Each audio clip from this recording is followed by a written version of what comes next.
Pagalvojau, gyventi viduryje miško galbūt ir norėčiau. O įdomu, kaip jūs, ar norėtumėte? Na, o čia 2 ar 3 kilometrų spindulių nėra nė gyvos dvasios. Nusprendžiau pirmiausia apžiūrėti šį namelį, kuris panašu yra vasarnamis.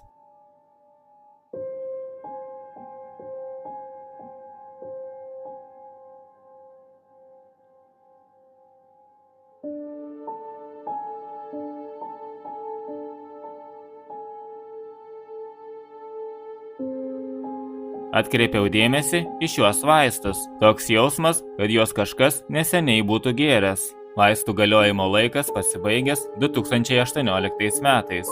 Šios vaistus galėjo gerti tiek vaikas, tiek suaugęs. Tikrai keistai atrodo. Tikriausiai kažkas užklydo ir galbūt spintoje radęs vaistus susidomėjo. Daugiau nieko įdomaus nepastebėjęs, traukiu link namo.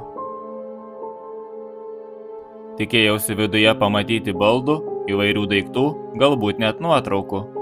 Rasti kažkieno nuotraukas apleistame pastate man atrodo itin šiurpu.